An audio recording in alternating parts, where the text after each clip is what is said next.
And just say it instead of internalizing my emotion.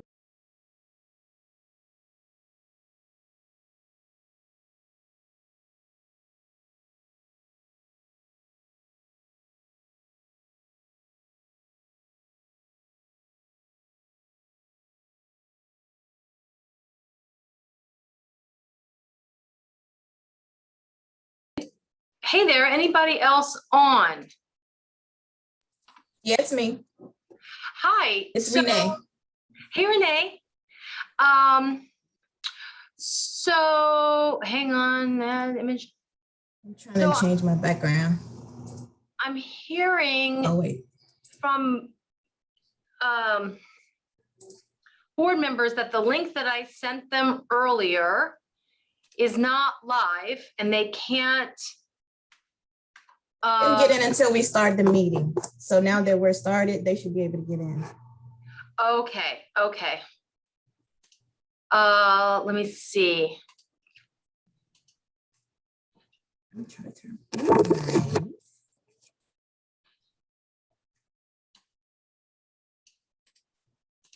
Yeah, it was Fiona, and she's probably the only one who's trying to get in so early anyway. Yeah, which makes sense. Yes. I was like, let me go ahead and log in at 3:30. I'm glad I did. Okay, let me change my name because I am not McCain. And I'm going to make you host. Is that okay? Yes. Okay.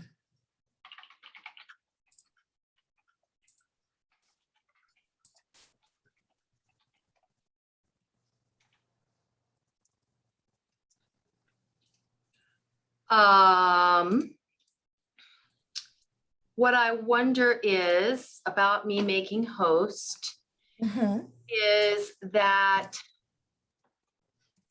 so when people come in, gosh, is there a way for Marisa to change that photo? I get a lot of questions about it. Edit profile pic. Yeah, let me do that. Yeah, I was going to say you can do that. That's me. That's why I hurried up and changed, because I had to log in as we came. So that's why I hurried up and changed my name. Yeah, I have been in other meetings and they're like, who's that person? Marisa, she's fancier than me. I hope so. So people will be muted. Yes. When they come in, but do they have the ability to unmute themselves? Because we've got people who are speaking. They should. If not, you can unmute them. Ugh. Means I have to find them.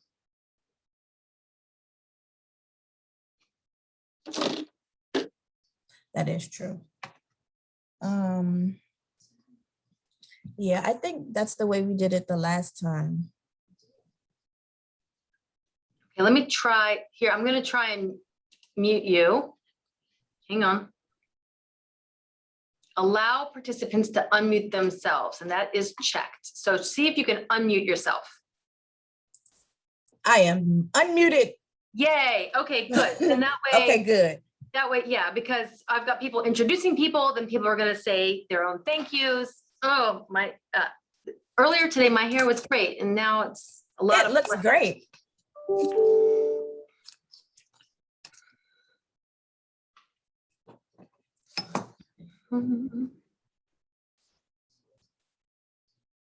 Yeah, I want to start this here real early. Oh, no, but that's good that we can see they don't need us to let them in. They can just come on in. That's yes, great. That is good. That is good. Okay, I'm going to step off to put on some makeup, a little bit of lipstick, and then I'll be right back on. Okay, sounds good. All right. Hey, Carrie Ann, how are you?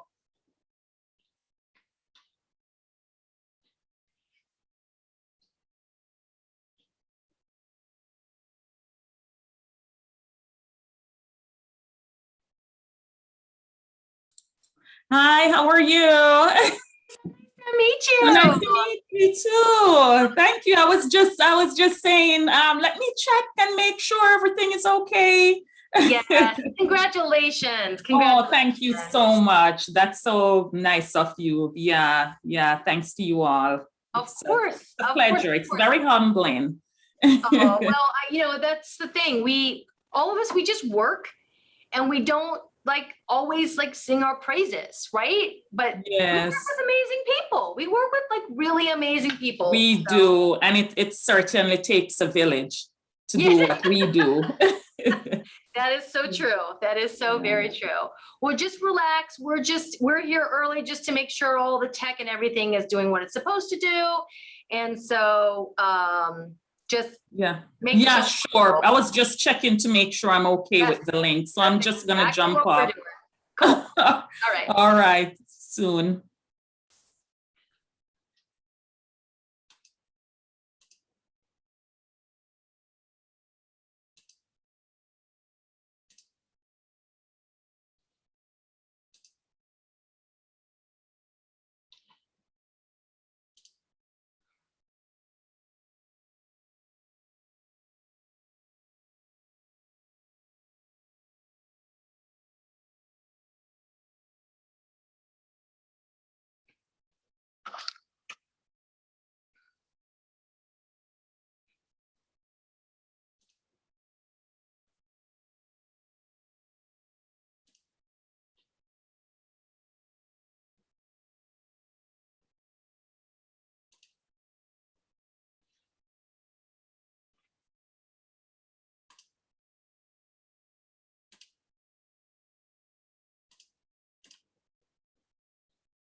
Hello, Hi, how are you?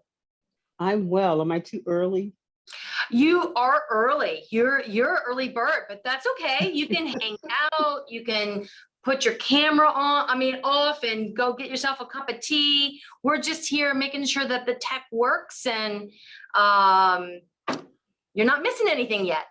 Oh, great, great. I'm here to support Reverend Linda Thomas. Oh, lovely. Oh, great. I'm actually at work, so I'm not going to say very much, but I will be.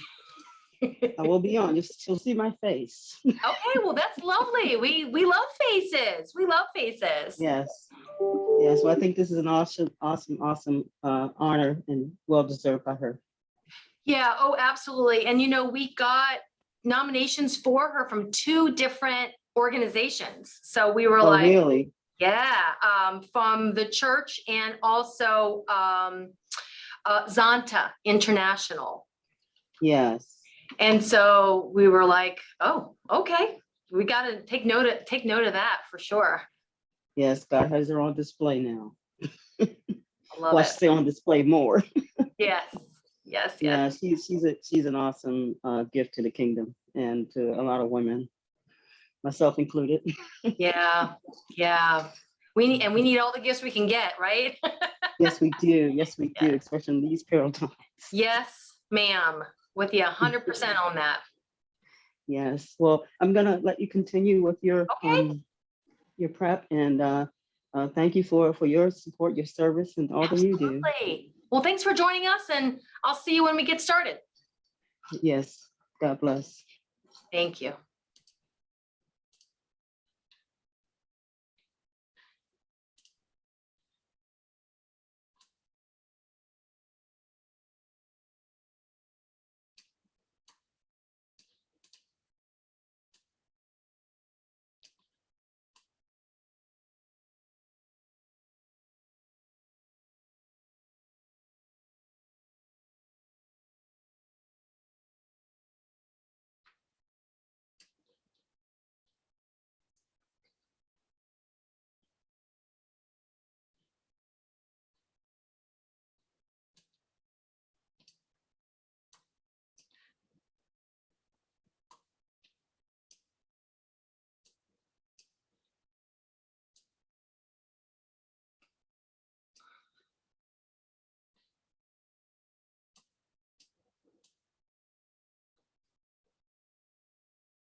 Hello, Renee. It's Reverend Linda. I just wanted to jump on early to make sure I wasn't having any technical difficulties.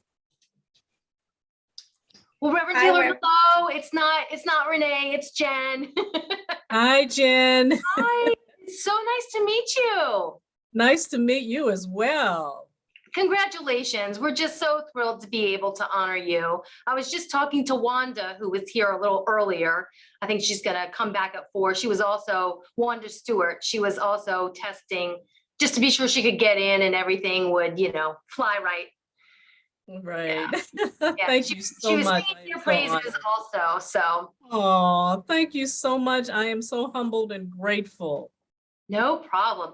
Just I relax. We just wanted to open the meeting because people kind of filter in and need to test their stuff. So feel free to get yourself a glass of water, quick bathroom break, or whatever you need. We'll get started right around 4 o'clock. Okay, great. Are you recording the session? We are. Okay, wonderful. Thank you so much again, Jen. Absolutely. You bet. I'll be back. Sounds good.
Hey Gary, it's Jen.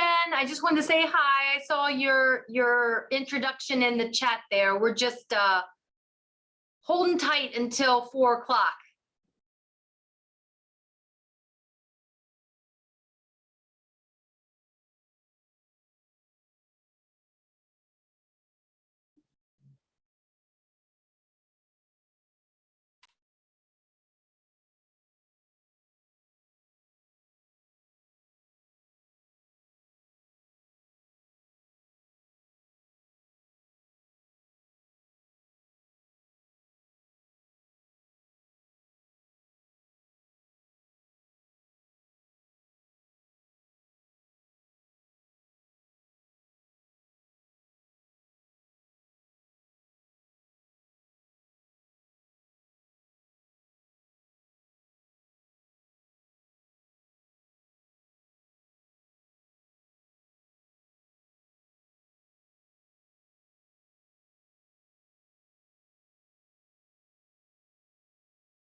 Hello, everyone. Wanted to check in, make sure all the audio and video is working. Hey Allison, hello. Thank you so much for joining us. We're so excited to have you. It is great to see you.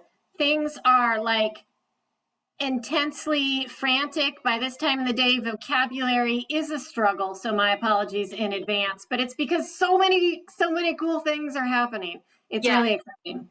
Well, you are here among friends. We have all been on the direct lines at some point in time and know that the bewitching hour of 4 o'clock in the afternoon can be tough for all of us. So don't worry at all. Yeah, we're just kind of holding tight, letting people filter in, and we'll get started right around 4 o'clock. Great. And how is my audio? It's perfect. I can hear you wonderfully. Super.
Well, hi, folks. I'm just going to chat you up for a little bit, make sure folks know that they're in the right place.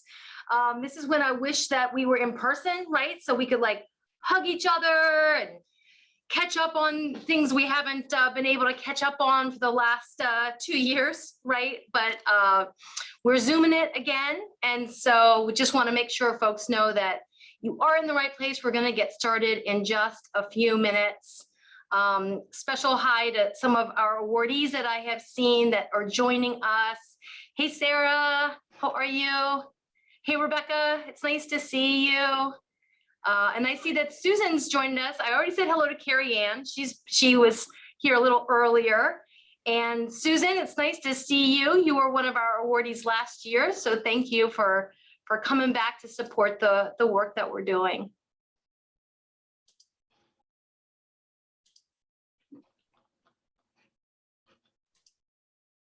This is where we need, like, I don't know, some kind of background music or something to keep us a little occupied until we get started.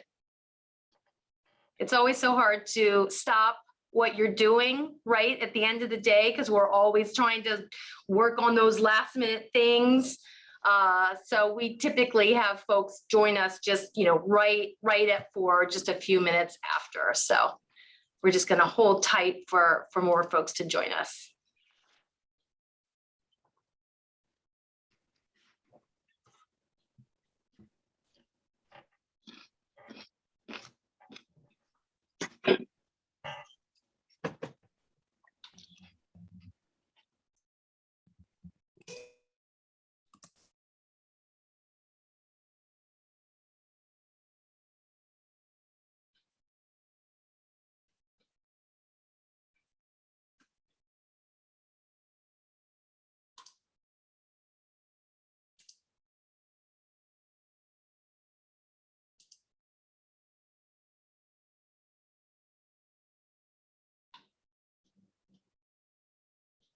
Hey, Kayla, it's nice to see you. It's very exciting. This is one of the benefits of Zoom is that Kayla's joining us from Kansas City. So that's really cool. Glad to have you.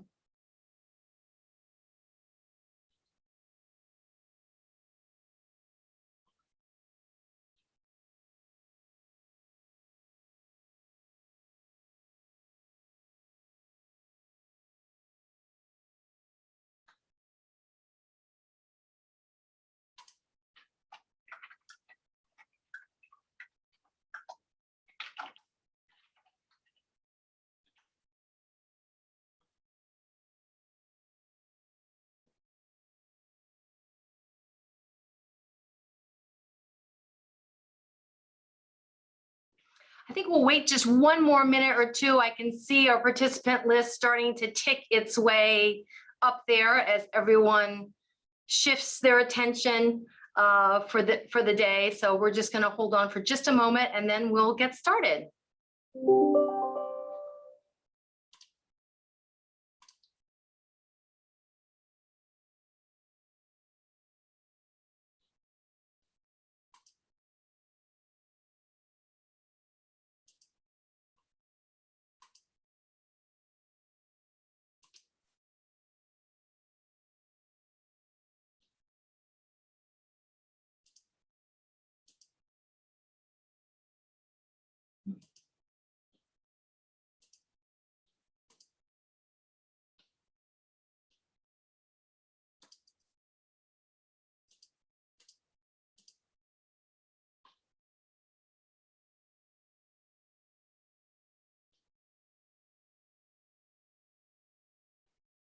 Well, it is just a little after 4. It's what, 4:01, but we do have kind of a packed agenda today because we have amazing people to talk about. So I'm going to turn us over to Fiona Oliphant, who is our current MNADV board president. And Fiona, why don't you take it away? Thank you, Jen. Thank you. So again, my name is Fiona Oliphant, and as of October 1, I became the network's new board president, and I'm really honored to assume that role. On behalf of the entire network, I'd like to welcome you and thank you for taking the time to join us and celebrate all of these wonderful people. I know that by the end of Domestic Violence Awareness Month, we're all a little rundown. The batteries are running a little low, but you took time to be here. And so we want to thank you. Before we go any further, I would like to read an Indigenous land acknowledgement. And this is the one that's usually read on behalf of the network. Even though we've gathered together here in a virtual space, the network is located on Turtle Island, the Indigenous term for the North American continent.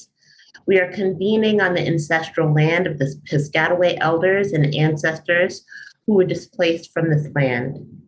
We acknowledge and honor the legacy of the Piscataway people. You know, as the Indigenous people have historically and continue to face systemic oppression, we want to acknowledge that we all, in our own way, can take concrete steps to support Indigenous communities, not only here locally in Maryland, but across the nation. We can also pay honor and land tax and honor and hire Indigenous contractors and artists. So thank you for joining me in that land acknowledgement. And before I introduce our guest speaker, I would like to take a little time to acknowledge a special someone.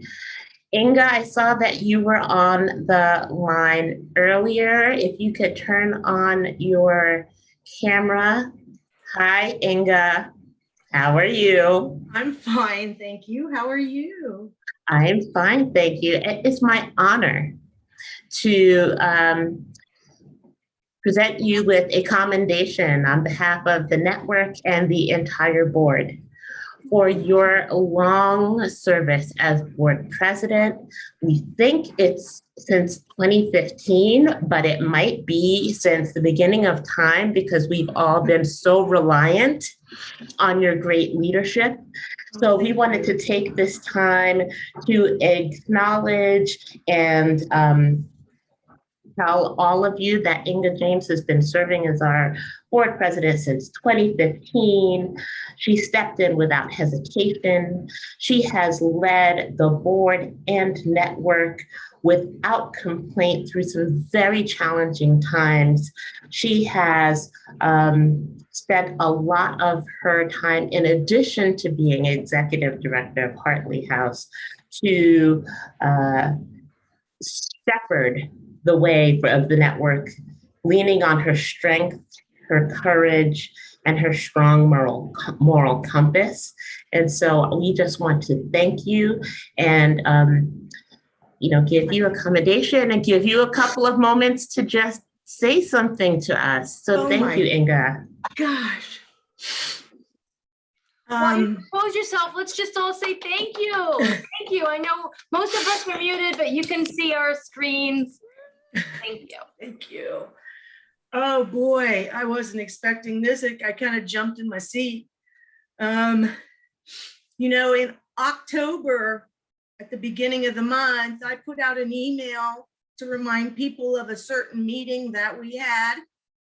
And what I get back is, you don't have to do that anymore.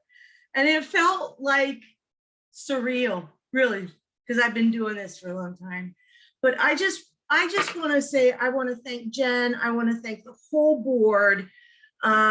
Fiona, you've got almost as much historical knowledge as I do, and you've been through thick and thin with us too. And everybody else just has really stuck with us when we had very difficult decisions and actions to take. So thank you very much for this. I'm just blown away. Thank you, Inga.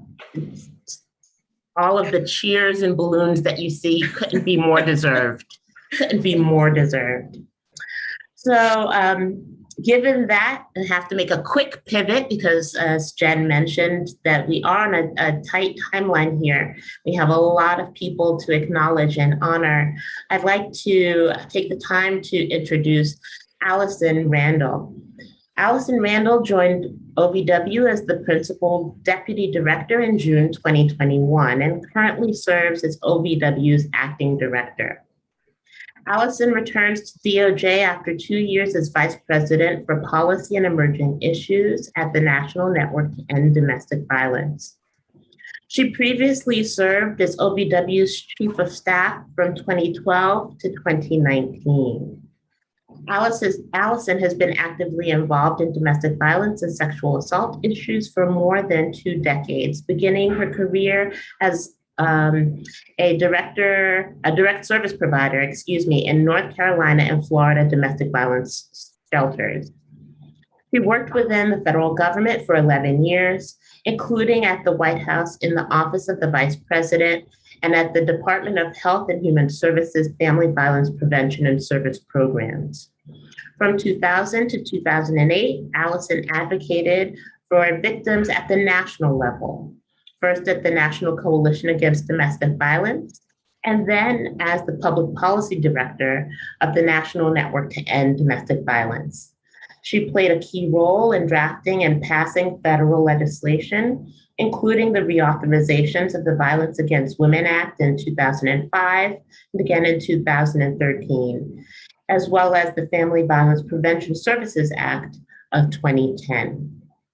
Allison is passionate about OVW's mission in ensuring that the office's work meets the diverse needs of all survivors as it strives to prevent and end sexual assault, domestic violence, dating violence, and stalking. At this moment, I'd like to thank Allison for being with us. And Allison, the floor is all yours. Oh my goodness, thank you so much. And thank you so much for the land acknowledgement, Fiona. That's deeply meaningful. I'm coming to you all today from the ancestral land of the Nacotchtank and Piscataway. You know, I am really honored to be here with you all because you are the folks who are saving lives every day. You are fantastic. COVID has been really hard and it's tough, right? We feel like we're not enough, we're not doing enough, but you're enough, right? We are doing everything that we can, and please keep taking those moments of self-care for yourself because it has been a really challenging year and a half. I also think, coalitions like MNADV play a particularly important role in creating statewide change, and that statewide change really helps create national change, as they, represent survivors and represent you as advocates and service providers. And, so at the national level, we often look to coalitions for information about what's happening and what are you doing about it, right? What are the solutions that you're identifying and, what might we be able to lift up from the national level? So, as Fiona said, I come from work in shelters in the 90s, and I saw survivors just running into the same barriers again and again and again, particularly lack of housing. So I came to DC to, try to remove those barriers and fight for change. But, everything I do, I think of the survivors I met in my time as a service provider, right? I think of the survivors who I failed. And I think of the survivors who were so resilient in the face of systems that often hurt rather than help. And so I seek to do my best at OVW to center survivors at the heart of our work. Now, of course, dealing with the federal grants and federal processes is incredibly frustrating, I know. But I do want you to know that OVW is made up of survivors and advocates ourselves, and our team is behind the scenes fighting for you. It's, I think, one of the things that makes OVW special, and we're unique in that we have both policy and grant making at the Office on Violence Against Women, right? So we are this year we awarded 715 grants for about $476 million. And we also have the chance to, try to work with Congress and work with the White House and advance policy. But it's special because we have both of those. Those go together. So our grant making work, what we're hearing from you in the field, is informing our policy, and in turn, our policy can inform our grant making. And that's predominantly how we change the world at OVW, right? It's through how we make those grants, right? It's what's in them and it's how we make them. And so we're really changing the world through you by seeking to empower you and support your work. We are creating change by investing in promising practices, focusing resources where they're most needed, and of course, sustaining core parts of the domestic violence and sexual assault and stalking movements. So, of course, here at the Department of Justice, we're leveraging resources to the best of our ability. We don't have infinite flexibility, alas. So the Violence Against Women Act is very prescriptive, which has pros and cons. And one thing I like is that it has 19 main programs with several more that build on those, like technical assistance and evaluation. So through that, we do have the ability to touch a lot of systems and reach a lot of survivors, right? $500 million roughly is like a drop in the bucket in the larger picture of the federal government. So we have to think about, are there ways that we can use that funding, to be the most effective and the most strategic and the most supportive.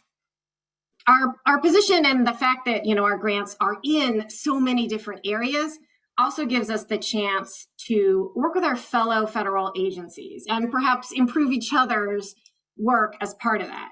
Now, of course, in the Biden-Harris administration, we have a unique opportunity to do that cross-agency work. Having a president of the United States who personally prioritizes your issue, that is no small thing. One very exciting recent example. Last week, the Biden-Harris administration launched the first ever national strategy on gender equity and equality. So it takes a whole of government approach, right? Really trying to recognize the way all of these, kind of systems and pieces interconnect. And it reaffirms that advancing gender equity and equality are not only fundamental to everyone's safety and health and security and ability to exercise basic rights, also essential for economic growth and for democracy. One really important piece is that it highlights gender-based violence and it calls for the first ever national action plan to end gender-based violence. And it focuses on how gender-based violence is inherently linked to economic security, to racial equity, to health, right? To all of the pieces that the federal government touches and more. So our office will be, involved in that action plan. And I know that, some of you may have already participated in listening sessions that the White House has done, but there will be many more, right? We want to keep hearing from you about what you most need. That's always my major theme. We want to hear from you. We want to hear from survivors. What more can we do? It's been an incredible honor to, not only have the president care about our issues, but also the attorney general, the deputy attorney general, and the associate attorney general, our three most senior leaders at the Department of Justice. One example, just a couple of weeks ago, all three of them had a listening session with, national advocates. And it is really difficult to get all three of those incredibly senior folks in one room. And they were there in that room to listen to advocates about what's happening around domestic violence and sexual assault and stalking. I think, one of the key themes that emerged there and emerges all the time and is certainly one of our priorities is responding to COVID. And, your commitment to survivors has not wavered throughout the pandemic. And I know there have been changing guidelines and policies. And you have managed to, in many cases, pivot and find ways to provide virtual services, to find ways to keep providing, safety and safe shelter, other kinds of safe services in person. I know that has been incredible work, and you all have been very creative and very determined, and I thank you for that. That's something that we're always looking at how we can support you in an ongoing way. I think another piece of that is that with the looming housing and eviction crisis, how we help support shelter for everyone, how we can help reduce eviction is a top priority, again, at the highest levels. So in June, our Associate Attorney General, Vanita Gupta, sent a letter to state court administrators and judges outlining ways that they could raise awareness of emergency rental assistance and how they could utilize eviction diversion strategies. And in August, the Attorney General also met with state chief justices to talk about the crisis and highlight ways that the courts could respond. So getting to work with so many leaders gives us the chance to think about what are key next steps that we might be able to take. And so, of course, we have additional priorities that align with the president's priorities. And the first is advancing racial equity as an essential component of ending domestic violence and sexual assault, right? We cannot end violence against women if we are not centering racial equity. And, the president's executive order on advancing racial equity and support for underserved communities through, the whole of the federal government says, our country faces converging economic, health, and climate crises that have exposed and exacerbated inequities, while a historic movement for justice has highlighted the unbearable human costs of systemic racism, and that our nation deserves an ambitious whole of government equity agenda that matches the scale of the opportunities and challenges that we face. So we're trying to think at OVW about the ways that we can best operationalize that in our funding. How do we operationalize that in our internal work? How do we support you as you are doing this work on the ground and within your own organizations? We can't, of course, step away from an intersectional view. And so increasing justice for all survivors is an important part of that. And looking at how we can best meet the needs of survivors in all underserved communities. I think particularly we have seen LGBTQI+ survivors and immigrant survivors facing, increasing barriers. And we hope to find ways to more deeply support services and systems that are focused on and meeting the needs of these survivors. Now, a key part, right, of whether you're talking about racial equity, you're talking about how are we responding to all underserved folks, is supporting the work, on the ground of community-based organizations and culturally specific programs, building those relationships. And I know that's something that you all are doing as well in your work. I would say that, kind of the next piece of that for us, when I say, expanding access to justice, is how do we expand access to justice for all survivors, no matter what, however those survivors define justice. For many survivors, they are asking to, be able to call the police and have the police respond. They are crying out for prosecutors to take their cases seriously. And so for survivors who choose to go through the criminal justice system, I want them to have the best working justice system possible.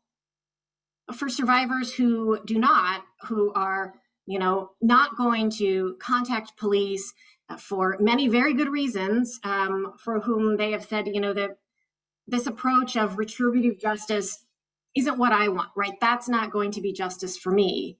We want survivors to have choices there too, right?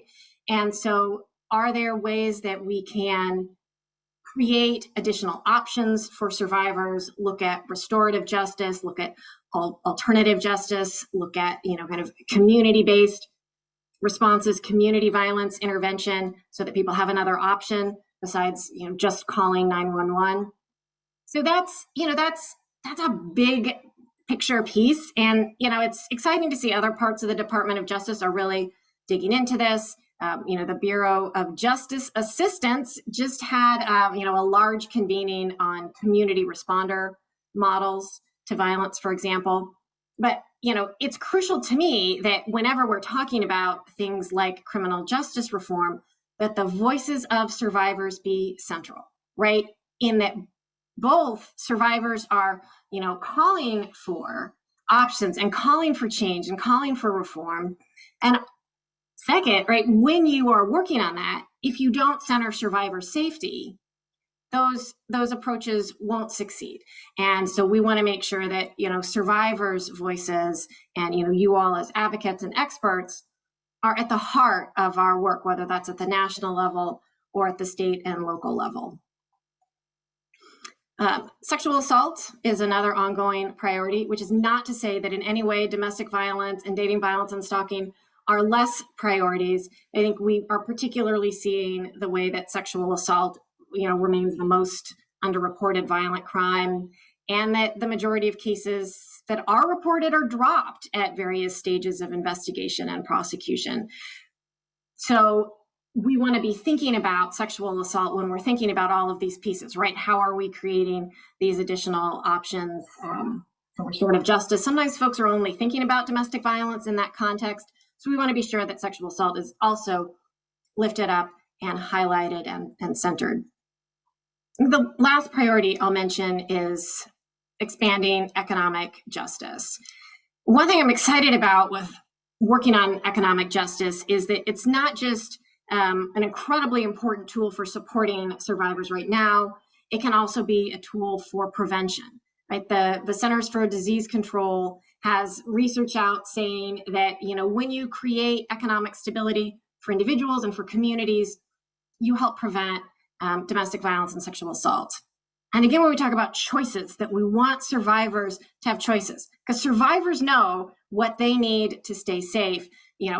Having economic stability, whether that's, the housing, whether that's a good paying job, whether that's direct financial assistance, right? Those pieces are really essential. You can't make a choice when you have no financial support and options. It's not a true choice. So I know that is work that you all do every day, and keep telling us about what you're seeing, how some of the newer efforts to roll out direct financial assistance are going, because we're very excited at thinking, how can we broaden our work in this space?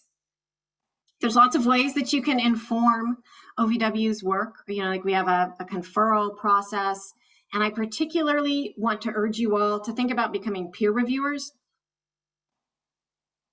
Our peer reviewers are the folks who are really making the decisions about who gets grants at OVW, right? We send all of those grants to our cadre of peer reviewers who, read through them and rate them and then talk about them. So peer reviewers are very important and very influential, and we need peer reviewers who understand and represent and think about all of these different pieces of the response to domestic and sexual violence, so that can be part of the work. So you, as the experts on the ground, your voices in these peer review conversations would be very powerful. You know what it takes to run a successful program. So you know how to analyze a budget and look at if a program is going to, succeed or not.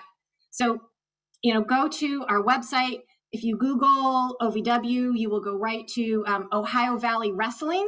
So if you'll just scroll down to the next OVW, you'll find our website, and you can sign up there to become a peer reviewer. So you submit your resume. It's also great expertise, helps you in your own grant writing. I know my mind was blown the first time I did this work. So I hope that many of you are able to join us for that. I want to close out again thinking about the ways that we are centering survivors. We recently had the honor to hear from LaVon Morris Grant, who, many of you may know. She's a survivor herself, as well as a renowned author and advocate. And one of the OVW funded initiatives is this Domestic Violence and Housing Technical Assistance Consortium. And she, as a survivor, is a leading member of that consortium to ensure that they are, focused and going in the right direction. And she reminded us in a recent conversation that we have to respond to what survivors are asking us for and not what we think we should give them. That's an important reminder to me every day at the federal level, where it can be easier to get distance. I think it's an important reminder for all of us. I am always amazed at the work that you all do with, with different councils and different ways that you yourselves are being deeply informed by and rooted in the lived experiences of survivors. And we want to keep bringing that back here at the national level. When we talk to our fellow, colleagues across the government, we know there are many systems, perhaps all systems, right? Very often hurt rather than help, right? Many systems police.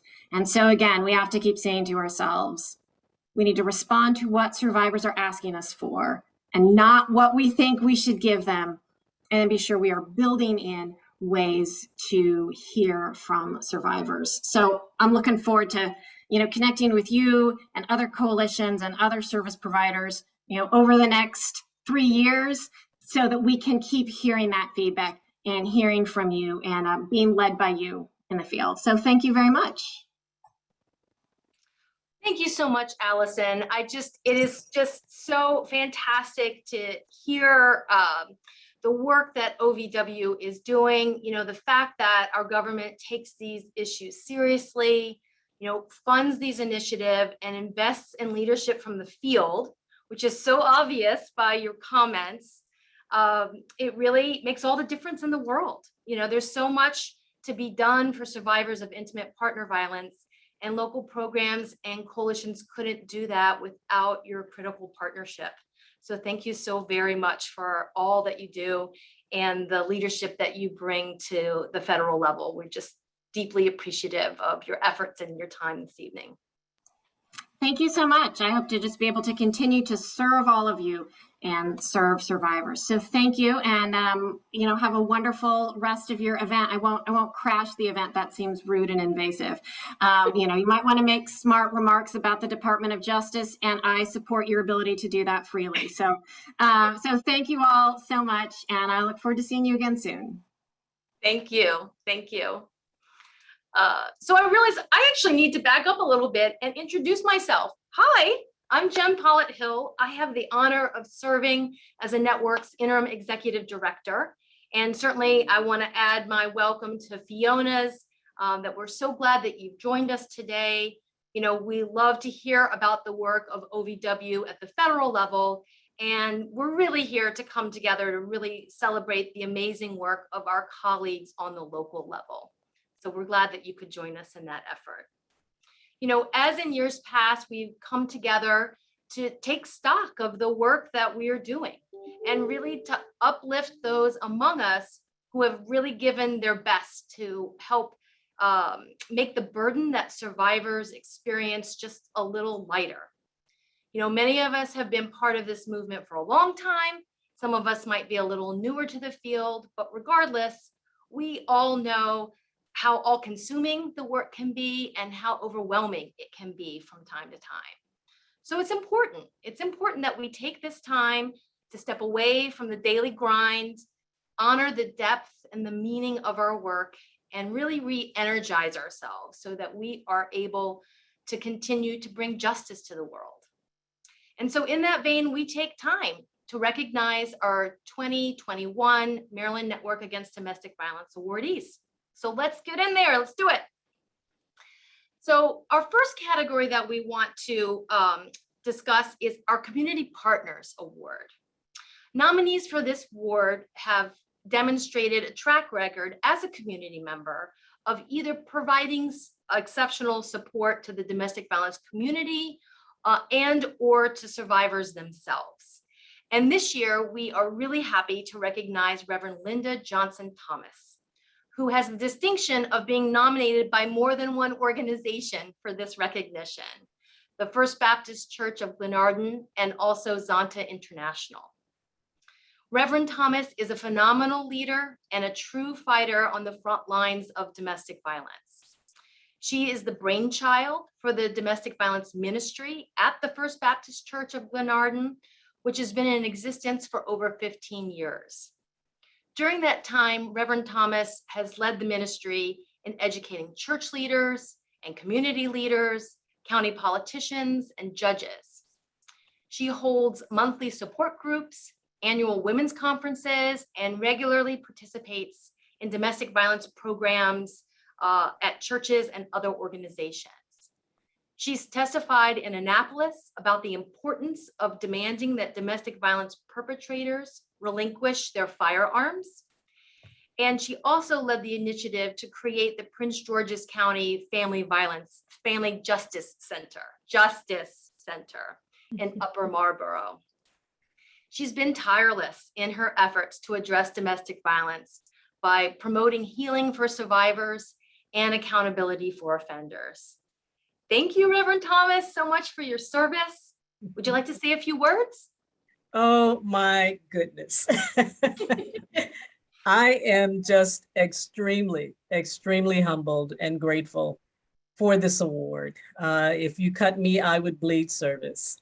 And so I'm thankful to the Maryland Network Against Domestic Violence. I cannot begin to share with you how many survivors have benefited from your efforts. That little purple book called the Domestic Violence Victims Handbook, how many survivors have been able to take that handbook and move forward in their lives. So I'm so, so grateful. And I agree with you that it's the collective efforts that we have that really enables the survivors to discover hope and experience healing.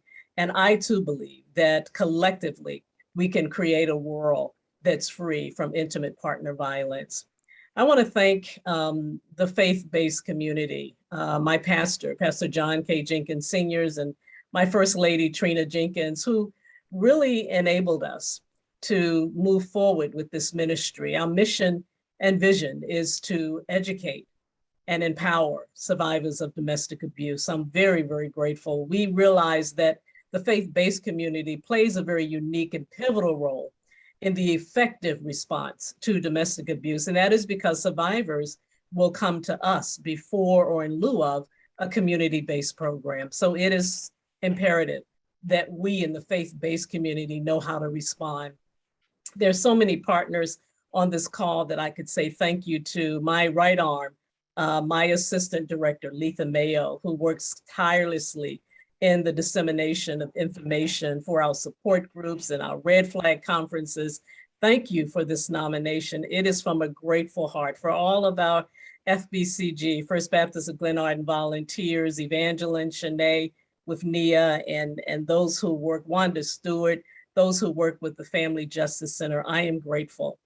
I have to hit pause for just a second and say thank you to community partners like the Department of Family Services and Zonta International Prince George's Club. They are truly committed to advancing the status of women worldwide. And I want to really just take a moment. Thank you to our President, Wayne Neal, to Joyce Brooks for all of your tireless efforts. But I have to hit pause for a second to really recognize Yvonne Atterbury Brooks, who's on this Zoom call with us. She is a woman that rolls up her sleeves, and I have watched her support us virtually through our conference this year. She partners with us for clothing and supplies to domestic violence shelters around the county. I am extremely, extremely grateful for that nomination, Yvonne. And to our county exec, even, who was our state's attorney at the time, the great work that she has done to partner with us. I cannot begin to just thank all of our faith-based and community and governmental entities that have made this possible. I am again grateful. Thank you so much for this nomination, for this award. Thank you. Absolutely. Thank you. You know, all the different groups that you mentioned, it shows that it takes a village and it takes a catalyst sometimes to get the village working together. So you certainly serve as that catalyst. Thank you. Thank you. So our second award category is the David M. Sargent Lethality Assessment Program Award. And to tell you a little bit more about this award and to announce our current year recipients, I'd like to turn things over to Jarrell Holly. He is MNADV's LAP administrator. Jarrell? Thank you, Jen. Hello, everyone. Today I have the honor and privilege of announcing the winners of the Dave Sargent LAP Award. And just to give you a little background on what this award is, the Dave M. Sargent Lethality Assessment Program LAP Award was created in recognition of Dave Sargent for his contributions and role as the founding father of the LAP program, an innovative program that has, been nationally recognized as a promising practice by the CDC and the Office of Violence Against Women. As such, this award recognizes professionals who are doing exceptional work in homicide reduction through the vehicle of the LAP. Professionals who receive this award have been chosen for their exemplary dedication to the coordination and implementation of the LAP. They have gone above and beyond to develop best practices with their agencies, enhance LAP partnerships within their communities, and/or improve coordination of services for high danger IPV victims. So we first would like to recognize for the Maryland award winner, Marcia Morse. Marcia is the lab coordinator at the Maryland Department of Human Services.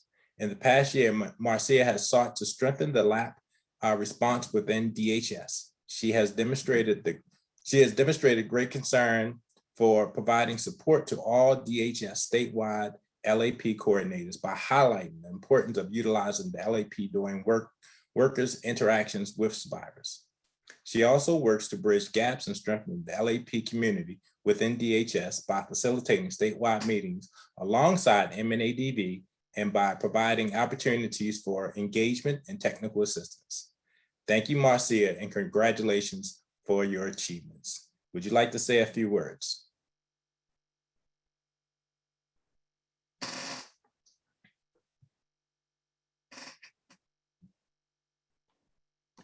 Maybe not. Everybody is not a public speaker. You know, when you start off I'm with a here. reverend. Oh, you're there. I'm here.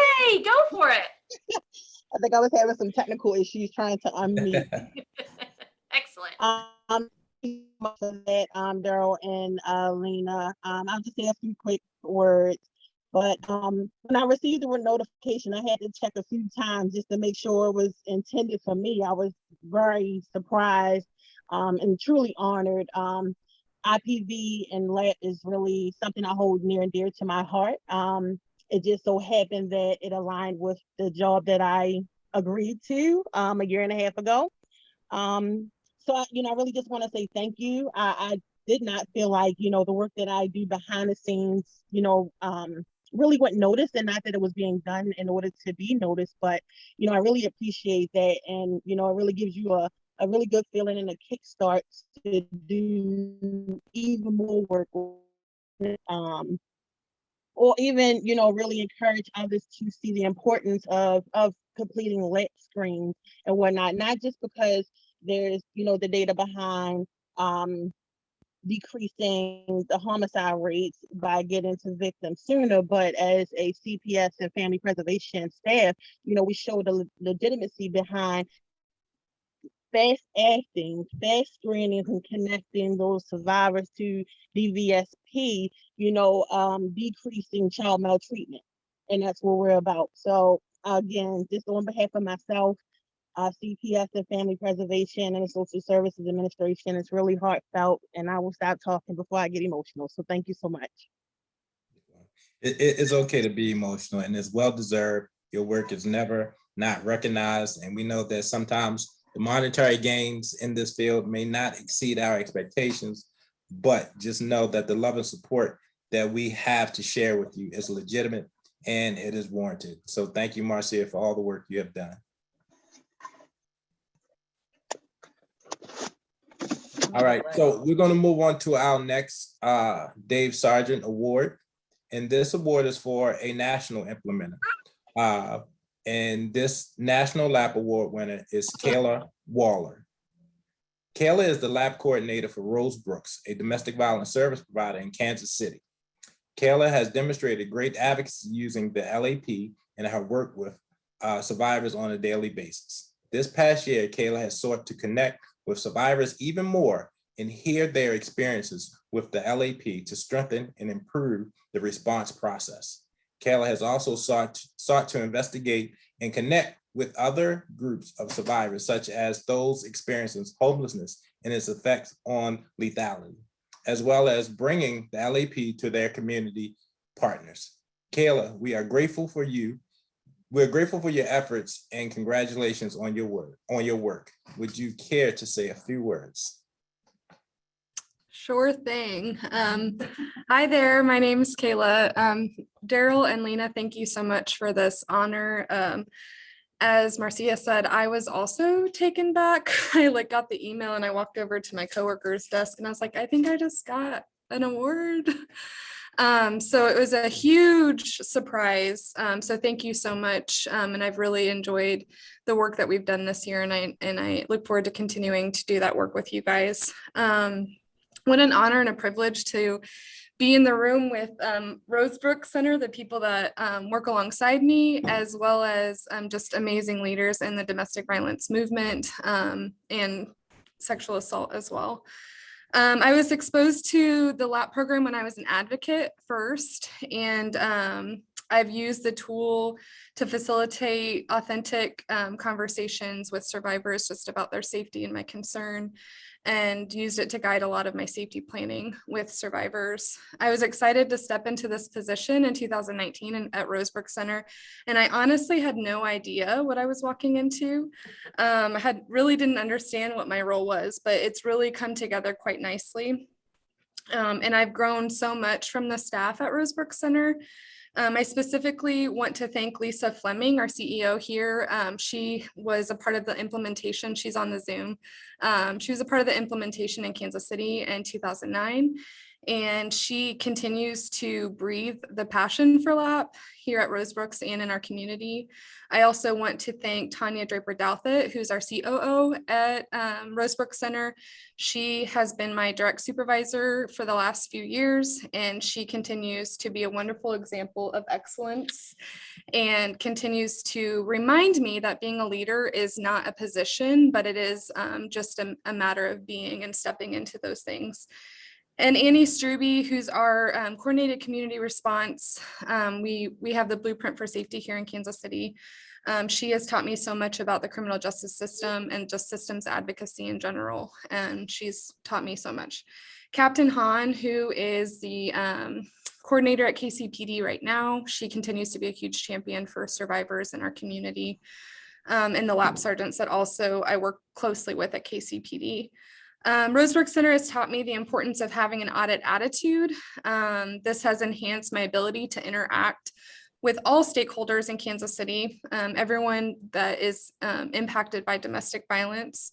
It's allowed me to look at things internally and externally very differently. It's taught me to pursue things with curiosity, and it has been monumental in changing and enhancing our relationships and coordination in our community. And I think that's continued to enhance our effectiveness with LAP in Kansas City. I'm also constantly reminded in my role about the importance of being an advocate first. If I pursue coordinating LAP in Kansas City as an advocate, then I'll always remember to keep the domestic violence survivors' voices front and center in everything that I do.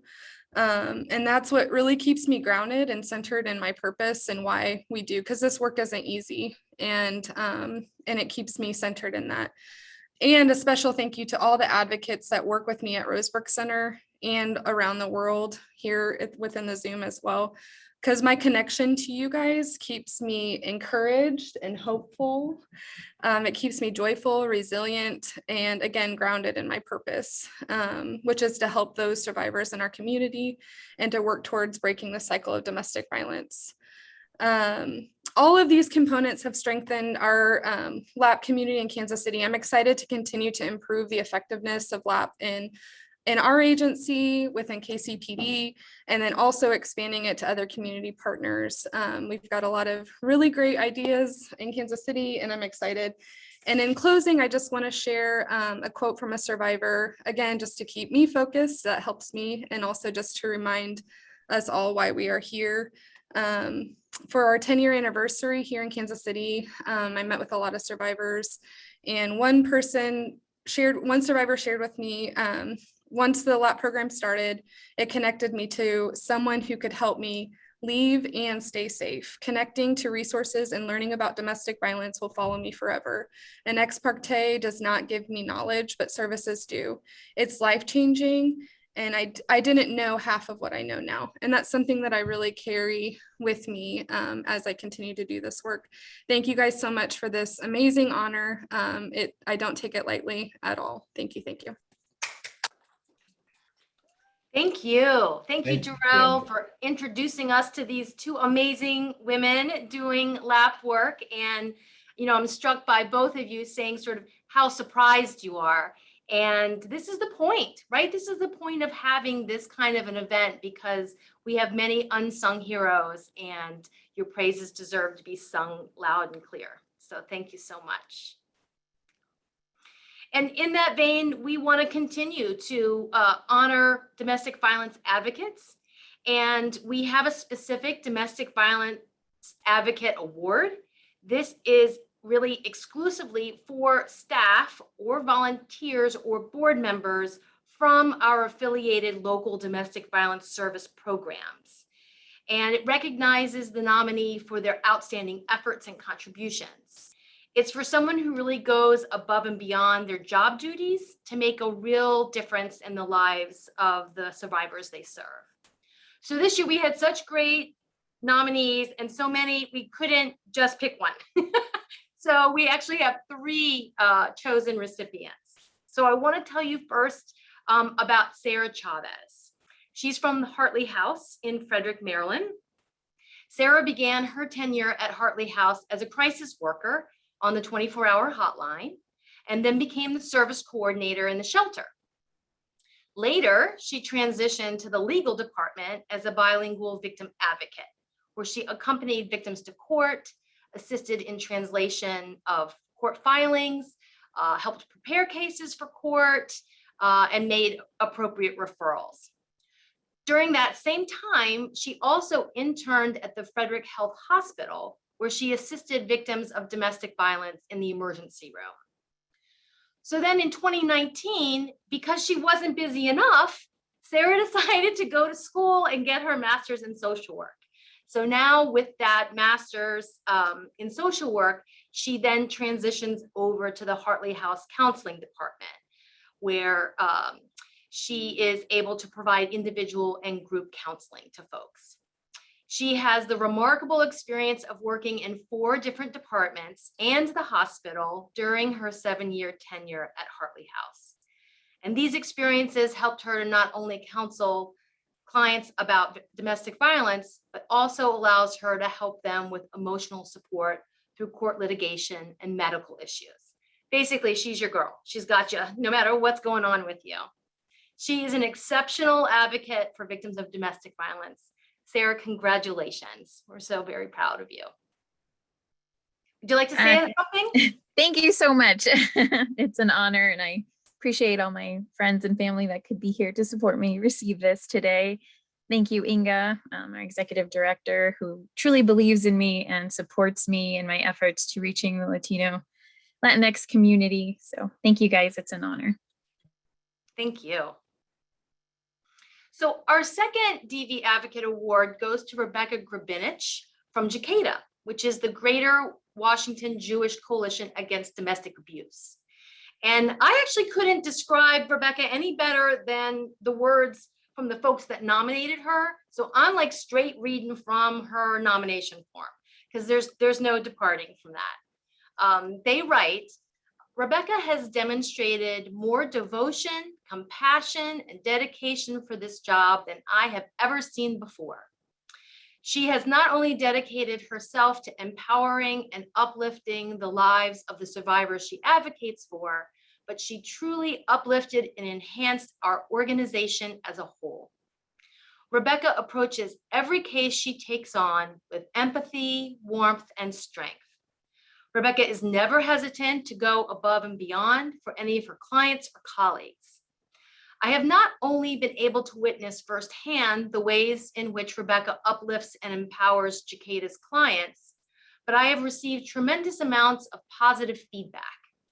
Rebecca's clients have referred to her as an angel sent to me from God, and have expressed in their feedback how Rebecca has not only changed their life, but makes them feel heard and valued. As an example, Rebecca had a client who was extremely isolated from her faith community and didn't feel accepted in her place of worship because of her identity. After the client told her this, Rebecca made sure to call the client every Friday afternoon to wish the client Shabbat Shalom, which is the Jewish greeting you say before the Sabbath starts. So the client could feel a sense of warmth and community as she entered the Sabbath. This is just one of the many ways in which Rebecca has gone many extra miles to support her clients in creative and holistic ways. Yeah, Rebecca, it's amazing. And we're just so happy and congratulatory for all that you have given. Thank you so much on behalf of all of us. Would you like to say a few words? Sure.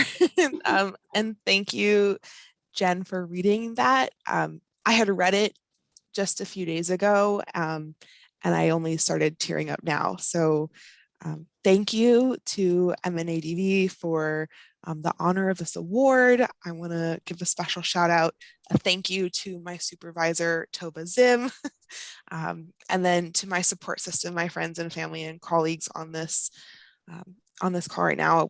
Truly would not be able to do this work without you. So thank you. Thank you, Rebecca. So for our third awardee, I actually want to turn it over to Tova Kasdan.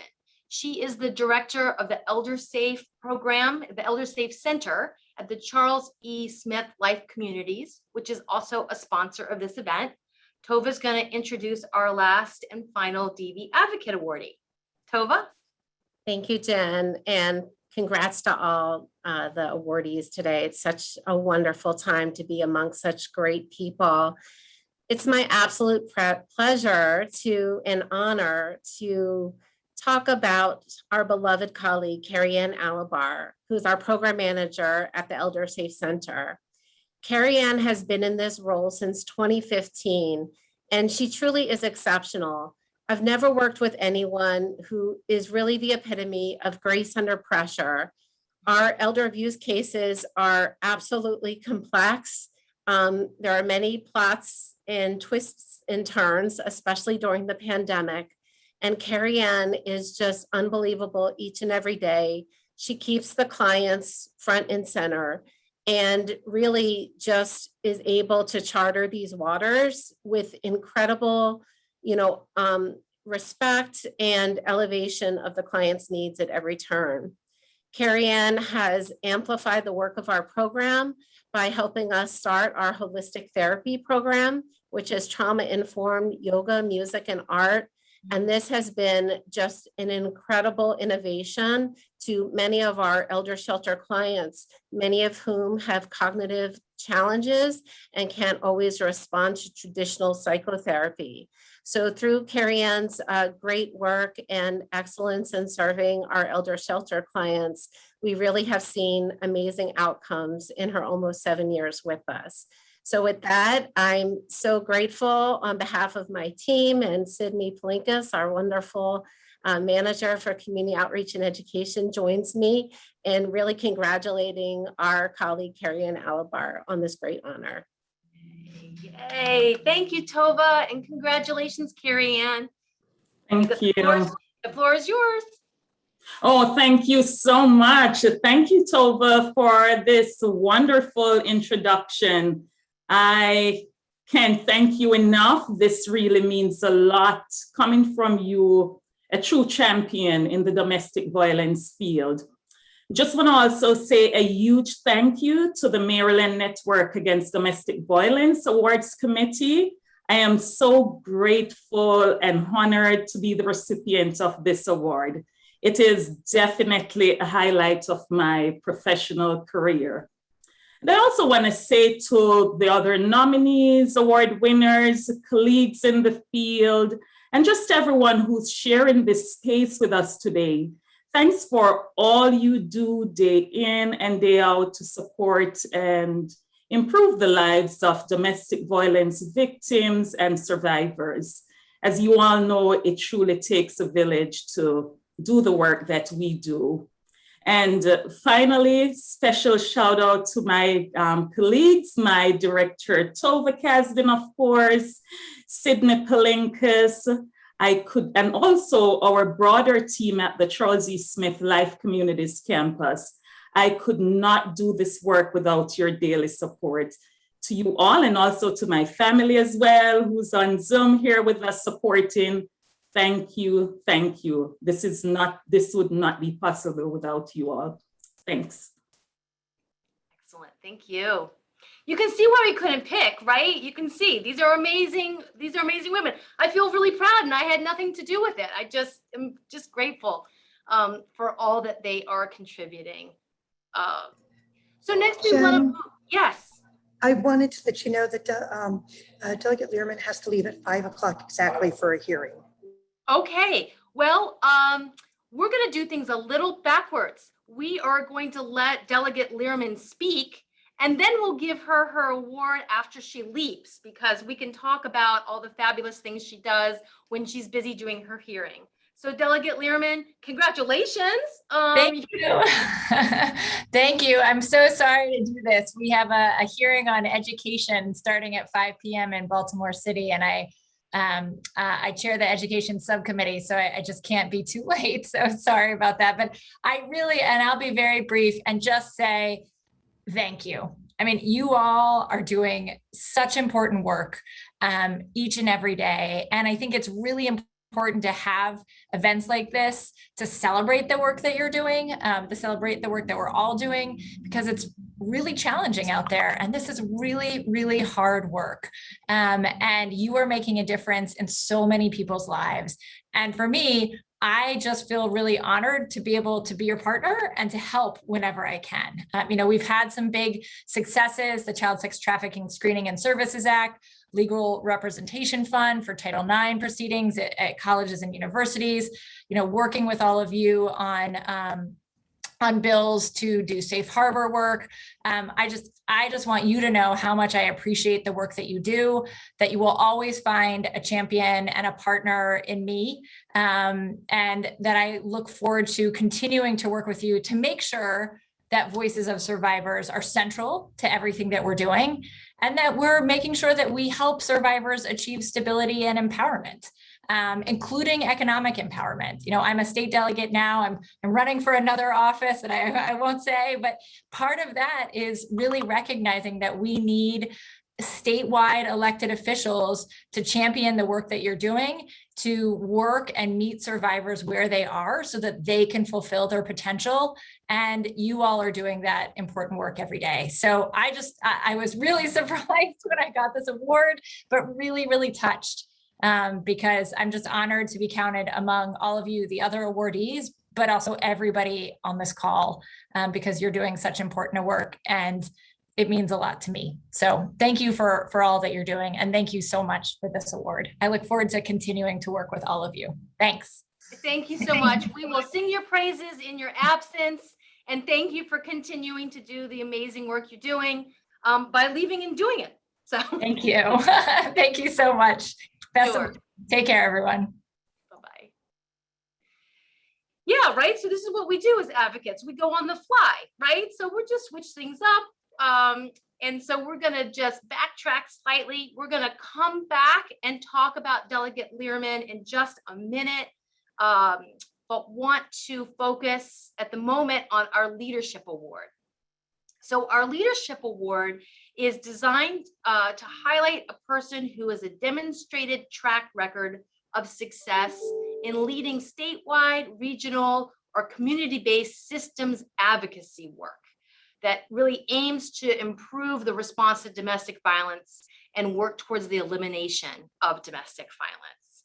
And so this year, we are very proud to present Brittany Laurie as the recipient of our 2021 Leadership Award. Brittany Laurie recently assumed the role of Deputy Director of the Safe at Home Address Confidentiality Program, ACP. She joined their staff 5 years ago as the Human Trafficking Program Specialist, responsible for daily operations, for participant interactions, outreach, and training. And really, since 2017, she's assisted the Secretary of State with all domestic violence related legislative efforts and other program initiatives as the Director of Special Projects. So during this time, she coordinated the implementation of ACP's new deed shielding law and served on a variety of committees for the National Association of Confidential Address Programs. In the words of the folks that nominated her, Brittany deserves recognition for her unending dedication to the mission to end domestic violence and human trafficking, both locally and globally. In nearly 5 years of working together, she still continues to impress me with her phenomenal work ethic and professionalism, balanced with her beautiful ability to work with survivors with empathy and genuine care. And I don't think we can ask much more from our leaders than that. That's really amazing. Thank you so much, Brittany, for all that you have done through ACP and you work with the Secretary of State. And we are just grateful to you for your efforts. Congratulations. Would you like to say a few words? Oh, sure. Thank you so much, Jen. That was beautiful. Thanks to all of you and to the Maryland Network Against Domestic Violence for this lovely virtual event and for bringing us all together. This is a team effort, and I'm so grateful to all of our community partners who help us in our attempt to protect survivors in Maryland. I'm especially grateful to my colleagues who have dedicated their lives to the protection and assistance of survivors, and also for nominating me for this. What an honor. Thank you so much. Thank you. Thank you very much. So, shock of all shocks, our next award is the Outstanding Achievement Award for Delegate Learman, right? So we obviously put the cart before the horse a little bit to accommodate her schedule, but we do want to hear more about why she is so deserving of this Outstanding Achievement Award.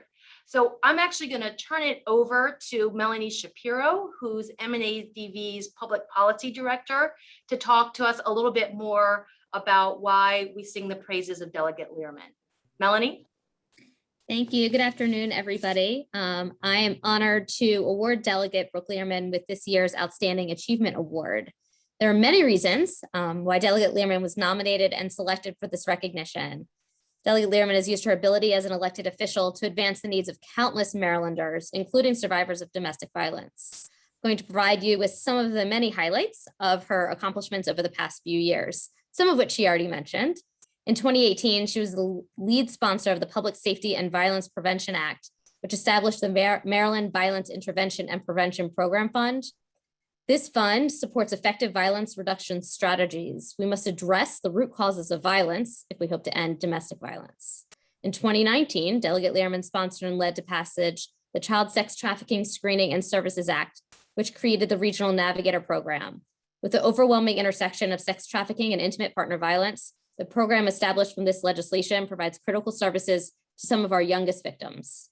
In 2020, Delegate Learman sponsored the Housing Opportunities Made Equal Act, which provides for fair housing to all Marylanders, regardless of source of income, and prohibits a person from refusing to sell or rent a dwelling to any person because of their source of income. Housing is a barrier for so many victims and survivors of domestic violence. Legislation that addresses economic justice, such as this one, provides the necessary reforms that enable and empower survivors to seek the safety that they deserve. And it was on a phone call discussing safe harbor legislation for child victims of sex trafficking just a month ago, when Delegate Learman, without hesitation, took on spearheading the campaign to advocate for critical state funding to address the victim funding services gap. The culmination of Delegate Learman's advocacy and efforts resulted in the governor announcing less than 2 hours after a letter written by Delegate Learman with 70 legislator signatures that $14 million of American Rescue Plan Act funds will be going to victim service providers in Maryland. On behalf of MNADV and the victims and survivors of domestic violence in Maryland, congratulations and thank you, Delegate Learman. Thank you, Melanie. And yes, again, even in her absence, thank you to Delegate Learman for all of her leadership. You know, we've talked to folks from the federal government, right, with Allison. We have talked to community partners. We have heard about the work both locally and nationally around lethality assessment. We have met amazing advocates that change the lives of survivors. We have heard leadership that changes the systems in Maryland, and of course, outstanding achievement of Delegate Learman for helping to move forward substantial legislative change that makes the world safer for all of us. And all of that goes really fast in an hour. My heart is really full, and I hope that yours is too. Because we do this work every day, and we tend to look at each other as colleagues and partners, which is true, but sometimes we really fail to see that we're working side by side with heroes. And today was a moment to recognize the magnitude of who we are and what we do. We are the network in Maryland Network Against Domestic Violence. And together we work to ensure that Maryland will be a state where families and relationships thrive on mutual trust and respect, and where there's no place for violence. Thank you so much for being part of that mission. We do want to give a special thank you to our sponsors, to the MNADV Board of Directors, to ElderSafe, to Jean Morris, to Senator Van Hollen's office, and Moms Demand Action. And most of all, thank you to each one of you for all that you are and all that you do and all that we can become together. Thank you so much and have a great night. Yay, everyone. Thank you. Thank you. Woo, I'm sorry, I had to come off of mute. It's a Yes, celebration. you can get some. Yes, exactly, exactly. I want to say drive safe, but that, you know, that's silly. So take good care, everybody. Have a great night. Thank you, Jen. Congratulations, Thank you. everyone. Congratulations. Congratulations to everybody. Everyone. Really amazing folks. Yeah. Congratulations.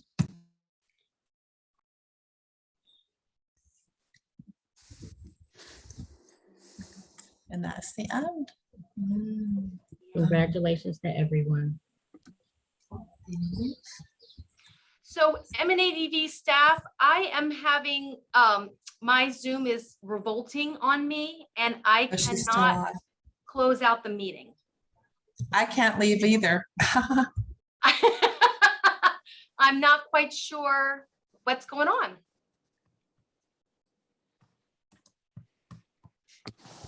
Has to end it. She's the host. I think I was listed as host, but I'm all frozen and I cannot turn off the meeting. Can you can't even make somebody else the host? I can't change anything. Okay, I'm gonna try to log in as you.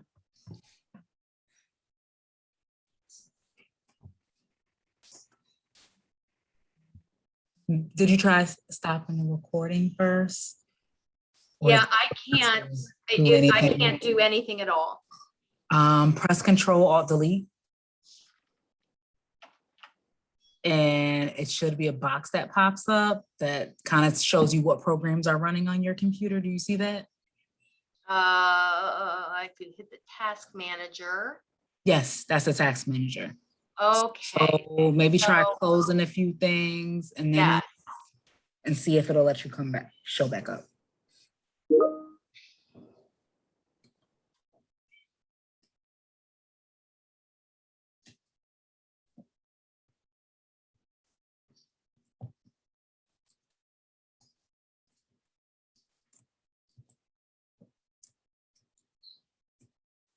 And the MNADV Award for Sole Proprietor of Tech Knowledge goes to Shamir. Everyone, bring it home for Shamir. Woo woo.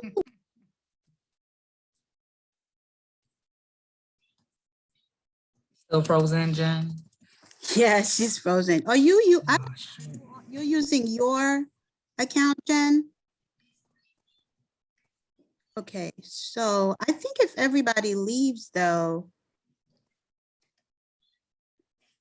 unless you want, do you want the staff to stay? You on mute. She can't unmute herself. Let's see. There. All right, it's officially good night. I can realize how to end the meeting. So thank you Found it. guys. Congratulations to everyone, and staff will reconvene another time. Okay, so you got it, you're good? I am. Okay, great, great. All All right. right. Good night, everybody.